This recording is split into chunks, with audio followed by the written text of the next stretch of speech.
العمل على جميع الخلق والعالم والصلاة والسلام على محمد سيد العرب والعجم أما بعد فأعوذ بالله من الشيطان الرجيم بسم الله الرحمن الرحيم لقد كان لكم في رسول الله أسوة حسنة قال النبي صلى الله تعالى عليه وسلم أدبوا أولادكم بثلاث حب نبيكم وحب أهل بيته وتلاوة القرآن قال رسول الله صلى الله تعالى عليه وسلم خلقت طيبا وطاهرا صدق الله مولانا العظيम।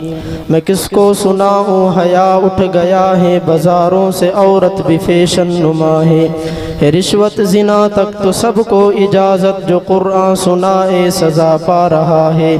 ये झंडे ये ताबूत घोड़े सजा कर नज़र मान लेते हैं ये सर को झुका कर बर्बाद करके मस्जिदें वीरान करके मस्जिदें कब्रों पे मेले लगा कर दुकान अपनी को हर एक चमका रहा है।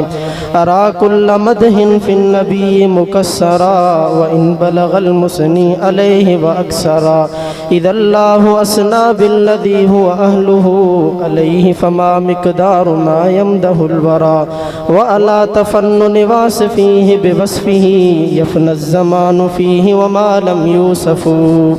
इंतहाई वाजिबुल एहतराम बिरादरान इस्लाम मुजाजी दोस्तों भाइयों बुजुर्गों, वक्त जे पेश नज़र तिलावत करदा आयतें रिवायत के उन्वान बनाए करे आवाज़ सामो सिर्फ हिकड़ी ॻाल्हि अर्ज़ कबी। स्टेट ते मौजूद सफ़ीर भिटाई, वकील भिटाई, अमीन भिटाई, शहबाज भिटाई, हज़रत शाह अब्दुल लतीफ़ भिटाई रहमतुल्लाह अलैह जी अज़ीम सपूत हज़रत मौलाना असदुल्लाह खोड़ो हफ़िज़हुल्लाह ताला मिन कुल्लि शर्रिन फ़िद्दारैन जो बयान थींदो। मुसलमानों, पूरी तारीख़ इस्लाम में का भी अड़ी शख्सियत ना है गुज़री जंहिंजी ज़िंदगी जी हर अदा, जंहिंजो खाइण, जंहिंजो पीअण, जंहिंजो सफ़र, जंहिंजो हज़र, जंहिंजी ख़ुशी, जंहिंजी ग़मी, जंहिंजे ॾुख, जंहिंजा अक़वाल, जंहिंजा अमाल, जंहिंजा अफ़आल, जंहिंजो रातुनि जो रोयण उम्मत लाइ नमूनो हुजे, आइडियल हुजे।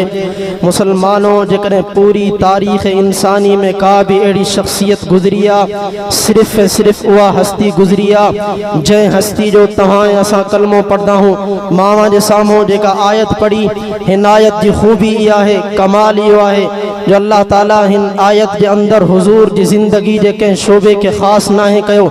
लक़द कान लकुम फ़ी रसूलिल्लाहि उस्वतुन हसना। माँ जे पेट खां वठी करे क़ब्र ताईं अल्लाह जे दिलबर नबी आमना जे लाल जनाबे नबी करीम सल्लल्लाहु अलैहि वसल्लम जी ज़िंदगी अवाले सीरत आहे। रुगो इएं न मस्जिद अचो त मुंहिंजे नबी जी ज़िंदगी अवाले सीरत आहे। बाक़ी शादी ब्याह में जीअं वणे उएं कयो ईअं न आहे। शादी ब्याह में जीअं वणे उएं न आहे, पंहिंजी मनमानी कयो ईअं न आहे। लक़द कान लकुम फ़ी रसूलिल्लाहि उस्वतुन हसना। माँ जे पेट खां वठी करे क़ब्र ताईं मुसलमानों जेकॾहिं ताजिरां त पोइ बहसियत ताजिर जे अल्लाह जे दिलबर नबी आमना जे लाल जनाबे नबी करीम सल्लल्लाहु अलैहि वसल्लम जी सीरत के पढ़ हुजूर बहसियत ताजिर जे दुनिया में कीअं हा। जेकॾहिं वालिदा त पोइ हुजूर जी ज़िंदगी खे पढ़ हुजूर बहसियत वालिद जे पंहिंजी औलाद ले कीअं हा। उस्तादा बहसियत उस्ताद जे हुजूर जी ज़िंदगी के पढ़ हुजूर बहसियत उस्ताद जे शागिर्दन ले कीअं हा। मुसलमानों, हजरत खदीजा मक्के जी इंतहाई दानिशमंद औरत हुई। हजरत खदीजा के खबर पई मोहम्मद बिन अब्दुल्लाह जनाबे मोहम्मद रसूलुल्लाह वड़ा इंतहाई ईमानदार ताजिरन। हजरत खदीजा पंहिंजे गुलाम मैसरा के मोकलियो। मैसरा आया अल्लाह जे दिलबर नबी आमना जे लाल जनाबे नबी करीम सल्लल्लाहु अलैहि वसल्लम जे कदमन में वेही रहा। आका खदीजा मोकलियो आ। खदीजा जी ख्वाहिश आ तवा खदीजा जो कुछ माल खणी करे मक्के का मुल्क शाम रवाना थो। मुसलमानों, हुजूर हजरत खदीजा जी रिक्वेस्ट के कबूल कयो। जडे पाण मक्के का मुल्क शाम रवाना था उन वक्त हजरत खदीजा पंहिंजे गुलाम मैसरा के चयो, मैसरा तू भी हुजूर सां गॾु वञ, पल पल जी निगरानी कजाए। जडे कारोबार खत्म थी वने, माल खत्म थी वने, वापसी अची करे मांखे हाल अहवाल दी जाए, रिपोर्ट दी जाए। मुसलमानों तिजारत खत्म थी वई, कारोबार खत्म थी वयो, मैसरा आयो, हजरत खदीजा पुछाती करे मैसरा दे हाल हवाल हुजूर के किए पातुई, हुजूर जो कारोबार किए रहो। मैसरा रोई करे चवे तो खदीजा मां पांजी पूरी जिंदगी में एड़ो ईमानदार ताजिर दिठो ही ना है, उनके कारोबार के बारे में तो के छा बुधाया।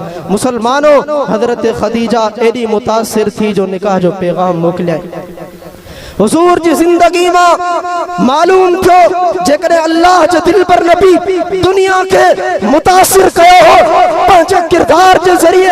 अज जो नौजवान दुनिया के मुतासिर तो करे पंहिंजे हेयर स्टाइल के जरिए, पंहिंजे किरदार के जरिए, पंहिंजे कपड़न के जरिए, पंहिंजे वारन के जरिए। मुसलमानों उहाई खदीजा अल्लाह जे दिल पर नबी जे अखलाक का एडी मुतासिर थी निकाह जो पैगाम मोकले। हुजूर साईं दे जरे निकाह जो पैगाम आयो पांजे चाचे अबू तालिब सा मशूरो के चाचा जान खदीजा निकाह जो पैगाम मोकलियो तवा जो छा मशूरो। मुसलमानों मालूम थो जिंदगी में जडे भी बड़ा मामला अचन पांजे वडन सा मशूरो करण खपे। हुजूर पांजे चाचे सा मशूरो था कन। मुसलमानों हुजूर जी जिंदगी जा बदौर गुजरा हन, एक मक्की दौर दो मदनी दौर। मक्की दौर में दुख दुखन तकलीफू हन आजमाइशू हन। मक्के जा काफर हजरत अबू तालिब वट शिकायत खणी आया, अबू तालिब पांजे भाटे मोहम्मद के समझा या असा के इजाजत दे असा जानो मोहम्मद जाने। मुसलमानों हजरत अबू तालिब अचन था अची करे पांजे भाटे मोहम्मद के चमन था कैसी ताई मज़ईफ इंसान कमजोर इंसान तू जो दिफा कंदो रहंदुस कुछ पाजे मथा भी तरस खा मांजे मथा भी तरस खा इन तौहीद वाई दावत के छड़े दे। मुसलमानों दुनिया के अंदर तवा असा के दुख इंदा हन तकलीफू इंदियूं हन आजमाइशूं इंदियूं हन असा हक वारो रस्तो छड़े दींदा हूं। अल्लाह जे दिल पर नबी पांजे चाचे के छाता चमन या अम्मी लौ वज़अ शम्स फी यमीनी वल क़मर फी यसारी। चाचा जान जेकरे मक्के जा काफर मां मोहम्मद जे हिकड़े हथ ते चंद्र के रखन बे हथ ते सिज के रखन तरे भी मां मोहम्मद तौहीद की दावत का बाज नहीं दुस ओसी ताई जैसी ताई अल्लाह अरब जी सरजमीन थे इस्लाम के गालिब न थो करे। मुसलमानों हजरत इमाम इब्ने कसीर पांजी तफसीर इब्ने कसीर में लिखन था दुनिया के अंदर एकड़ो बादशाह गुजरियो सबा बिन यशब है वो बादशाह वा जे दुनिया ते 481 साल हुकूमत कई ही। मुसलमानों इन बादशाह हिकड़े दी पांजी कौम के पांजे मनन वारन के सबनी के जमा करे हे उनन सा हिकड़ी गाल करन लगो जेके इमाम इब्ने कसीर इन लफ्जन में बयान कयो।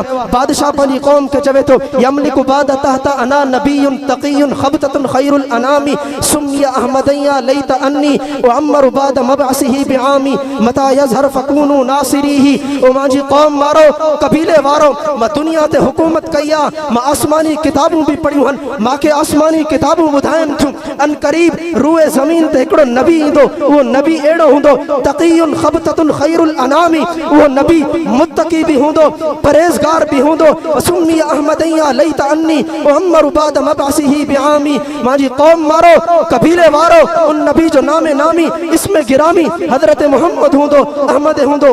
माजी कौम मारो मता यजहर फकूनु नासिरीही। जिंदगी दी काई खबर ना है म दुनिया में कदे हलियो वना वींदे वींदे तवा के वसीयत तो कई वना जेकर इहो नबी अहां जी जिंदगी में अचे मता यजहर फकूनु नासिरीही तो उन नबी जे हथ में हथ देई करे उन नबी जो कलमो भी पढ़जो ए उन नबी जे दीन की मदद नुसरत भी करजो।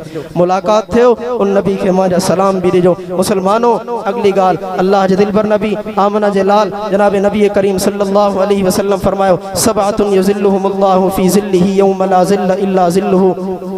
क़यामत जेडी सत माण्हू अल्लाह जे अर्श जे साए में हुंदा अल इमामुल आदिल सब का पेरा नेक हुक्मरान व शाबुन नशाफी इबादतिल्लाह। बे नंबर ते वो नौजवान अल्लाह जे अर्श जे साए में हुंदो जे दुनिया जे अंदर दुनिया जी गर्मी के कुर्बान करे ज़ोहर जी नमाज पढ़ी होंदी। मां त दावे सा चवंदो आ जेकरे असा जी मस्जिदन में 80 साल जा पोढ़ा बुजुर्ग न अचन असा जी मस्जिदन के ताला लगजी वेंदा। सुबह जी नमाज में केतरा नौजवान पेरी सफ में हुंदा हन पेरी सफ परे जी गाल आखिरी सफ में भी न हुंदा हन। मुसलमानों दुनिया जे अंदर इम्तिहान थियण वारो होजे दुनिया जो इम्तिहान आ को उस्ताद इम्तिहान जो पर्चो आउट करे छदे दुनिया जो इम्तिहान आ शागिर्द पांजे उस्ताद के दुआऊं दींदा हन केडो बेहतरीन उस्ताद आ जे असाले दुनिया जो इम्तिहान आसान कयो। मुसलमानों अवां जे नबी भी क़यामत जो पर्चो आउट करे छडियो आ। अल्लाह जे दिल पर नबी फरमायो क़यामत जेडी माण्हू जेसी ताईं चैन सवालन जो जवाब न ॾींदो तेसी ताईं पंहिंजी जगह तां लुडी भी न सघंदो। अन उमरिही फीमा अफना सबका पेरा सवाल थे मां जबाना 70-80 साल जी जिंदगी ॾिनी माए काथे गुज़ारे आए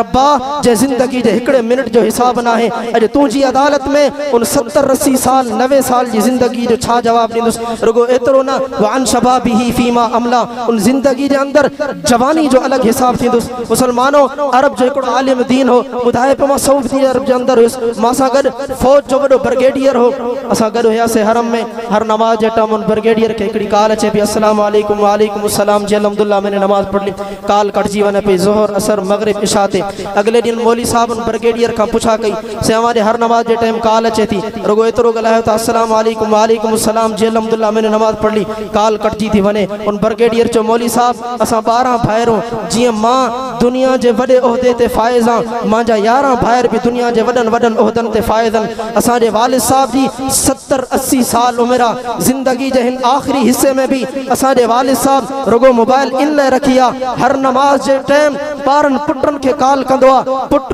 फजर जी नमाज पढ़ी थी या न ज़ोहर जी पढ़ी थी या न मगरिब जी पढ़ी थी या न मौली साहब वालिद साहब चए थो जीअं जवानी में मां पंहिंजी औलाद खे सजदनि में ॾिठो आहे मां चाहियां थो ज़िंदगी जे आख़िरी हिस्से में जॾहिं मां पंहिंजे रब ॾे वञा इन्ही औलाद खे सजदनि में ॾिसी करे वञा मुसलमानो उन पीउ खे कहिड़ी ज़रूरत आहे जंहिंजा 12 पुट दुनिया जे वॾनि उहिदनि ते फ़ाइज़ हुजनि पर ज़िंदगी जे आख़िरी हिस्से में भी पंहिंजी औलाद जी तड़प मुसलमानो तव्हां असांजे नबी खे भी कुछ नौजवान मिलिया हा जेकॾहिं हज़रत मुसअब बिन उमैर जहिड़ा हज़रत अबू बकर जहिड़ा हज़रत ख़ालिद बिन वलीद जहिड़ा नौजवान मुंहिंजे नबी खे न मिलन हा तव्हां असां भी के पत्थर के बुत के सनम जे अॻियां अॼु सजदनि में बीठा हुजूं हा इहो उन्हनि नौजवाननि जो एहसान आहे इन जे करे वालिद हो बहसियत वालिद जे अव्हांजे मथां फ़र्ज़ आहे पंहिंजी औलाद जी तरबियत उन्हनि खे मस्जिद ऐं मदरसनि ताईं पुॼायो वक़्तु साथ नथो ॾे मां जेको कुझु चयो अल्लाह ताला मक़बूल मंज़ूर फरमाए मुल्क मिल्लत पे फिदा उम्र रवां करते चलो ये हयात चंद रोज़ा जहाँ विदा करते चलो